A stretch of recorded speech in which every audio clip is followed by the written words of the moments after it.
Okay, Hi all everyone. yours. Hello. Hi everyone. Wanko, that was a very good presentation. To be No, going after you. yours will be better. Yours will be better. Don't worry. Oh, okay. Thanks for the vote of confidence. Okay, so this is my presentation, but just based on everything I've learned over the 5 weeks, I've just done a little summary. So what we've learned so far, so during the 5-week course, we've learned about the importance of conducting a fundamental analysis to guide our choice for choosing stocks and shares. Even with careful analysis and research, as you've constantly said, there are no guarantees. So that has stuck in our minds. However, thank you very much for reminding everybody. Thank you for that. I'm happy you helped me remind them. Thanks for that. So, but the purpose of doing all of this is to minimize our risk of losing a lot more money in the stock market. So. Yes. Okay. Oh, so thank you for that reminder. So just choosing my stock shares using fundamental analysis. So first of all, the first stage is looking at the country. So I chose, just like Wanga, I just wanted to diversify a little bit. So I looked at, Asia and looked at Japan.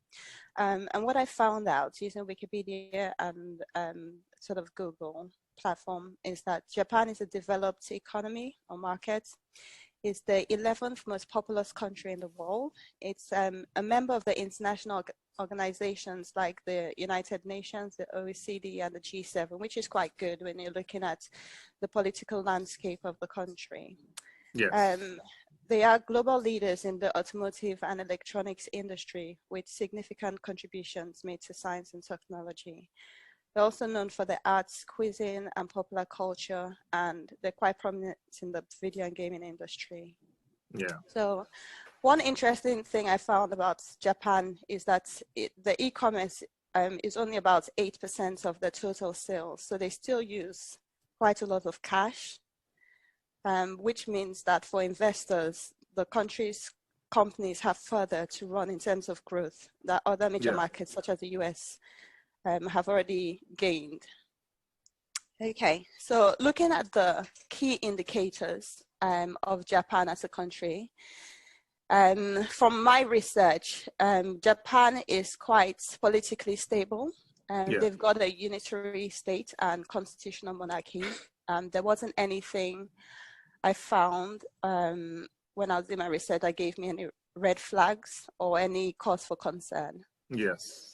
So looking at their credit rating on S&P, they rated A+, which is quite good. It means they're sort of a good company, country to invest in. Yeah. Their gross domestic product, the 2020 estimates rates them at $5.88 trillion, which is rated as the 4th in the world, so which is quite high. I looked at the employment rate. Sorry, with the GDP. Yes. The key is comparing it with previous years. So has it been going up, going down, or stable? It has been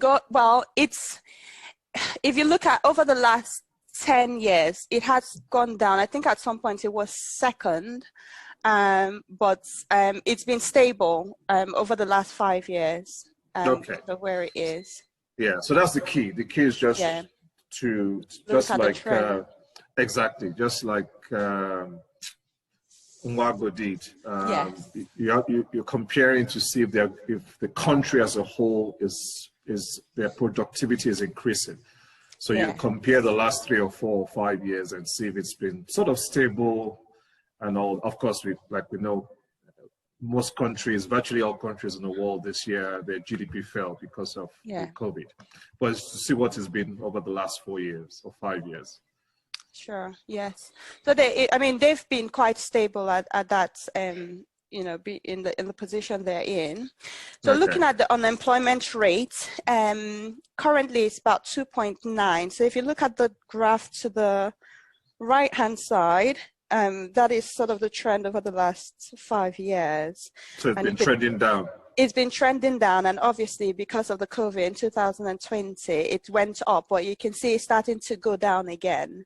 Exactly. So that's good. Yeah, exactly. So that's just like what we're expecting to see with the GDP to see the the progression. So just like you've done perfectly with unemployment, yes, the consistent decrease in employment rate, that's a very good sign that the country has been prospering, because there have been less people unemployed. Unemployed, yeah. So that chart shows that clearly, that they've been doing well. And exactly.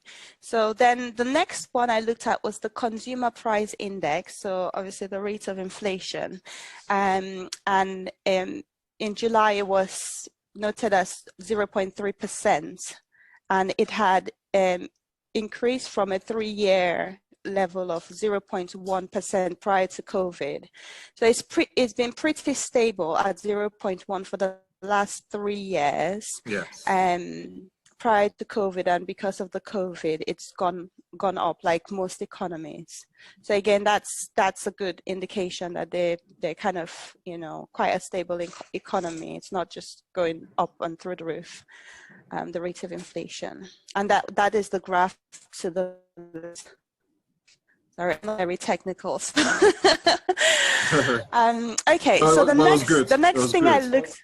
Yeah, at least for me, it's quite good, because then it just, you know, you can just see at a glance, like, you know, what the trend is, and anybody, you don't have to be like an economist or whatever to analyze it.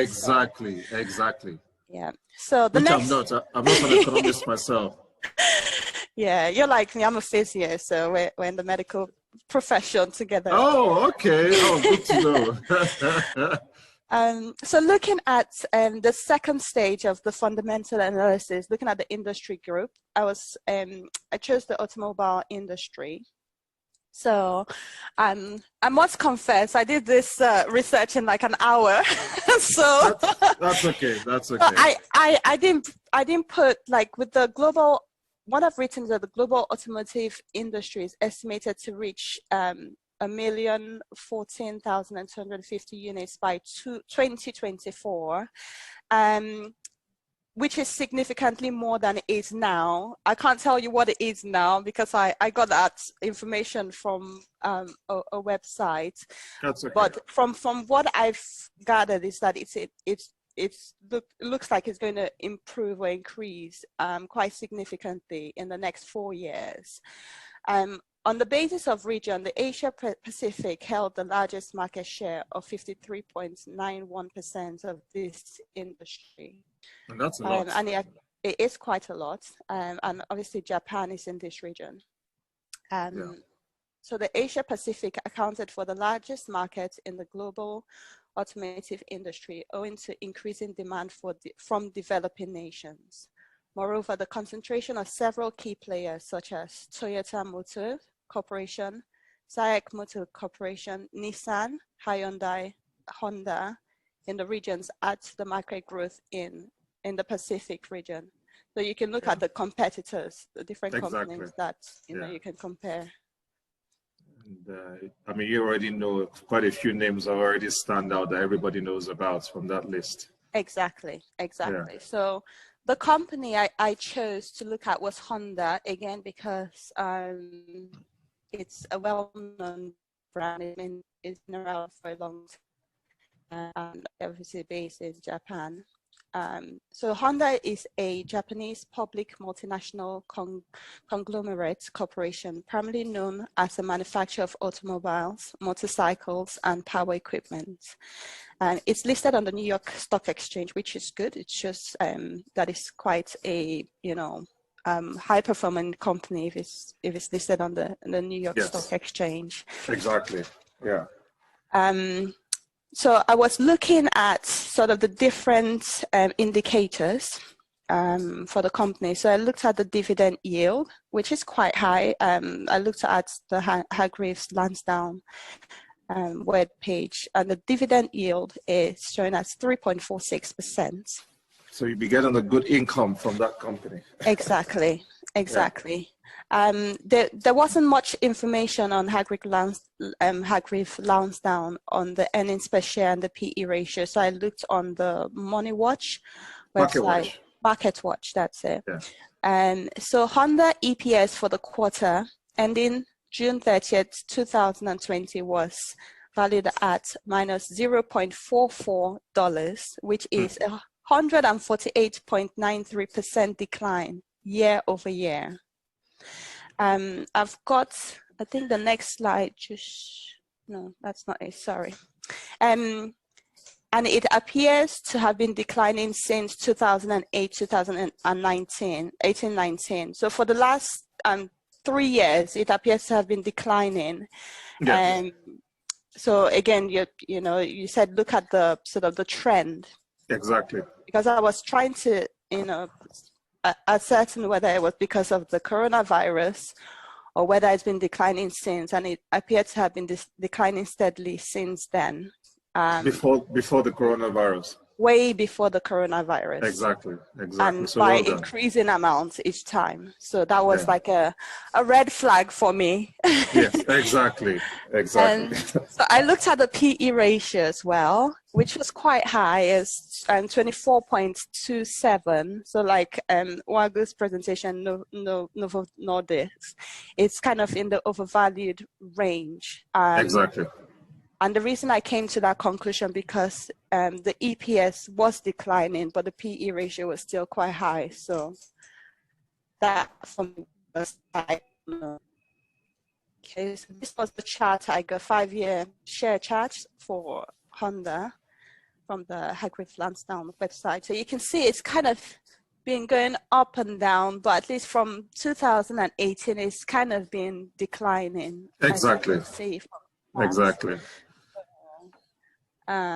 So my conclusion was that although the automobile industry is a profitable industry, especially with electric cars being produced and being sort of promoted, Honda Motor Company EPS appears to be declining in value, and with a high PE ratio appears to be overvalued.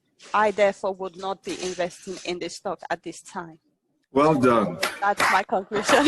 Well done. Well done. Well done. This is another perfect presentation. Well done. You did very well, because again, you did everything correctly. Again, and like I said, I'm really, really happy with the presentations, because that is what I want everyone to take away. How to do your own objective analysis and come up with your own conclusion. So you can see, even if one guy from Wall Street comes to tell you, oh, Eka, go and buy Honda, you've done your own analysis. You don't care as one guy from Wall Street. You are not happy with the data. So this is what I want everyone to take away. So no one can come and pull the wool over your eyes and tell you, oh, go and buy that stock, go and buy this. Exactly. And also, I think for me, what I found interesting doing it, because as I said, I must confess, I did it this morning, sleepy-eyed in 1 hour. But you did a very good job. Despite that, you can see. But to be able to have that much information within 1 hour and come to that conclusion, it's quite good. It just shows that, like even if you're busy, you can still do your homework. Exactly. With a little time. Exactly. And I think I'm happy you mentioned that. Again, that's another very good point, and what I want everyone to take away from this 5-week session and this practical session is that because you know what you're looking for. Yes. So you're not wasting your time going around the places and getting distracted with all sorts. You're focused. You know the parameters you're looking for with Japan. You're looking for political stability, GDP, consumer price index, the thriving industries. And then when you find the thriving industries, which industry you're going to analyze, and you know which company you're going to analyze. And when you're analyzing the company, you know what you're looking for. So because you now know what you're looking for, it makes your research and your analysis much productive and efficient. Exactly. Than you just searching the Google aimlessly. So what you've done is wonderful and perfect, because it just shows that, and this is why, again, you all now appreciate why I said I can't tell you what to analyze and I can't tell you what to buy. You can now see the reason why, because everyone will come up with their own conclusion. Exactly. Because, for example, now what you've just done, somebody could actually decide to buy Honda based on the data.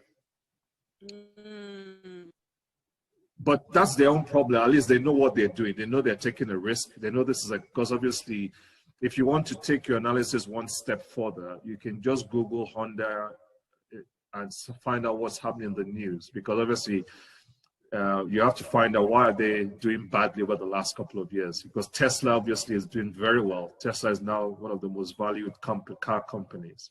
Okay. So maybe Honda is not, you know, getting up to speed with electric cars and modernizing their operations and all that, because Tesla is just skyrocketing. So, exactly. but the good thing is that that's just out of interest. But the good thing that you've looked at objective data. Yes. And the objective data tells you, look, I'm not happy buying this company. Yeah. And the other thing I was going to conclude is in my research for Honda, I found out that the e-commerce is in Japan is another sort of industry to watch out for, because as I said, only 8% of their sales go through e-commerce. They're kind of like a cash-based society, which is quite unusual.